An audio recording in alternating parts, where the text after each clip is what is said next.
Hear me out. As a beginner, one of your biggest realizations is going to be that when you decide to start selling on Amazon, you quickly realize how crucial it is to pick the right product to sell, because chances are you cannot afford to make any mistakes or lose money on this first product. And so in this video, I want to show you how to find the best products to sell as a beginner, as well as show you products that you should be avoiding to sell. My name is Mark, and this is a new channel. So if you could do me a huge favor, hit the like button. And if even just one person subscribes to my channel from this video, I'll continue to post more videos about how to help you make more money on Amazon every week. So please hit the like button, comment down below, and subscribe. Let's dive in. This will go against a lot of what other Amazon content creators may say, but in my opinion, your first product is not so much about stacking cash and getting rich. It's really about learning the process, specifically how to correctly find, source, and launch that profitable product. In other words, you literally just want to see if it really works out before you put a lot more money into it. Because if you could do that successfully, launching your second product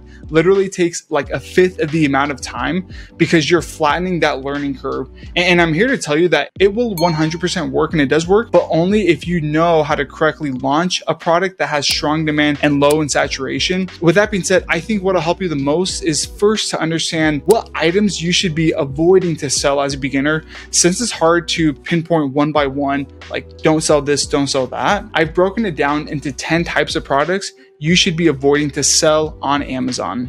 Number one, restricted products. These are things like medical devices, firearms, adult products, tobacco products, or any kind of pharmaceuticals. You can find the exact list of these restricted products on Amazon Seller Central, but selling these types of products will get your account suspended real fast. And then number two, products that infringe on any kind of trademarks or copyrights. It can also lead to a quick account suspension, as well as patented products that have unauthorized logos on it, or maybe specific brand keywords in your title. It'll be pretty easy to know if a product is patented or not by just simply going to Google Patents and typing in your product name. Number three, any kind of electronics or battery powered products, they typically yield a high return rate. I know because I made this mistake. The market for these products are often saturated, so it'll be challenging to really actually stand out. Number four is going to be like the health and wellness industry in general is pretty regulated, but specifically selling supplements that have questionable claims or ingredients can lead to a lot of legal issues. And although supplements have super high profit margins,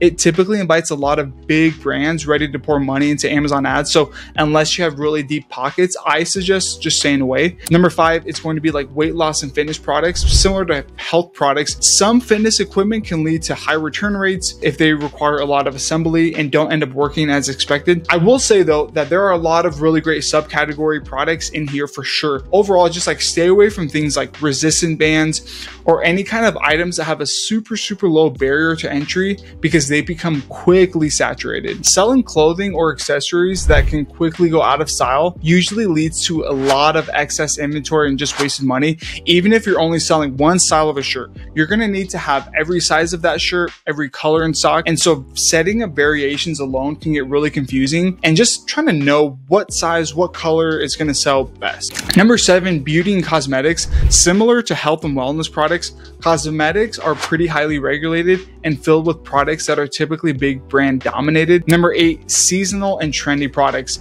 These are products that are tied to specific seasons like Christmas or Halloween, or even going back to school, are difficult to manage with inventory. And trendy products that revolve around like the presidential election, movies, or TV shows, they tend to have a limited demand outside of that time frame. And so once again, after the trend ends, it leads to a lot of leftover inventory. Number nine, highly competitive product niches like water bottles, fidget spinners, phone cases, or even like portable phone chargers. Some product niches on Amazon are simply oversaturated. And then number 10, high assembled products. These are items that require a lot of work to assemble together, which sometimes results in a higher return rate because the customer doesn't really know how to piece it all together. Like for example, I recently purchased this like levitating pot plant. I was really excited to use it, but the magnets that create the floating aspect did not line up together. And I tried for like 30 minutes It did come with instructions that were very detailed and even encouraged me to just keep practicing to line up the magnets correctly. But like that alone signaled to me that they probably get a lot of returns because how hard it was to line up correctly and actually have it levitating. So if you're still ever unsure if a product is safe to sell on Amazon or not, just ask yourself these 3 questions. Will this product get returned a lot? Will this product be very difficult to get onto page 1 for its keywords because of the competition? And then number 3, am I going to be breaking the bank to launch this product? If the answer is yes, and as a beginner seller, I would avoid selling it. Now, when it comes to the best products to sell as a beginner, you should be looking for products that have demand, low in saturation, and easy to bundle with other products. You might be asking, okay, how do I find these products? Teach me how to do this. I'm going to show you how to do this real quick in a second. But for starters, you should be looking for products in these categories: arts, crafts and sewing, baby, health and household, home and kitchen, kitchen and dining, office products, patio, lawn and garden, pet supplies, sports and outdoors, tools, home and improvement, and toys and games. Because like searching in these specific categories will give you the best chance of finding products that are not patented, not seasonal, not restricted, not highly competitive, and are most profitable. Eventually, you're gonna have to purchase some sort of product research software. Without it, it's literally impossible to sell on Amazon. I use Helium 10 and I have a discount code down below in the video description.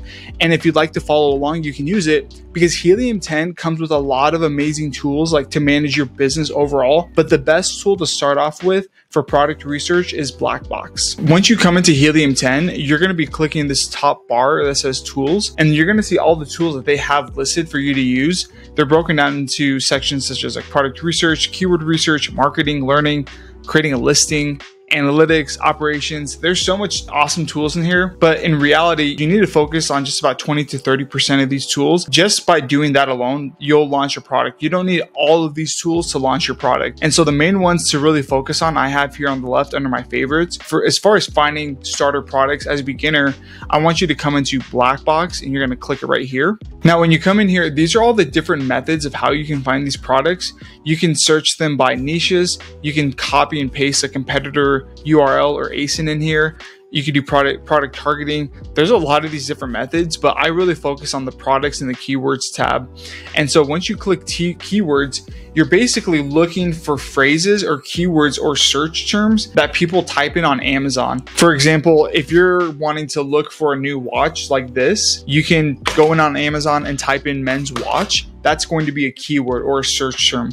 And so we want to find keywords or search terms that people are searching for at least 3,000 times a month at the bare minimum. That's going to be enough demand. As far as monthly revenue, this will depend on how much capital you have, but I like to set the bare minimum at about 5,000 a month, upward towards about 50,000. If you set it like too high, upward towards 100 to 200,000, you're most likely going to be competing with bigger players. So this is a good place to start off with. Now with the price point, that can really vary once again, depending on your capital, how much money you have to start this type of business. I would do $10 to $40 is a pretty safe bet. And then review count, this will be really what's the average reviews on page 1. And so I like to set this to about 350. Anything below 500 is a safe bet.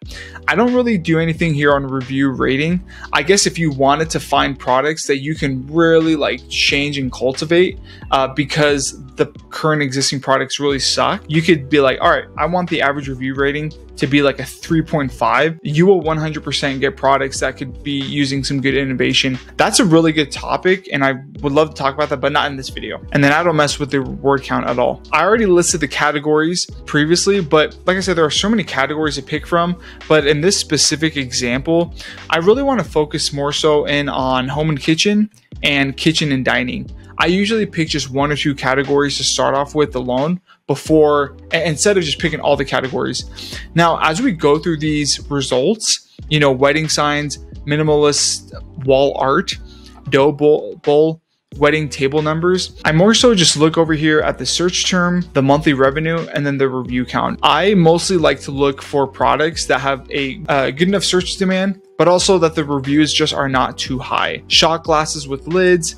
that actually kind of looks interesting. So I'm going to open that up in a new window. And then let's see what else. Pure refills. I'm guessing that's a brand, so I'd probably stay away from that. Wooden plates, That one actually looks pretty interesting. Money wall art. Sometimes wall art in general can be a little bit subjective.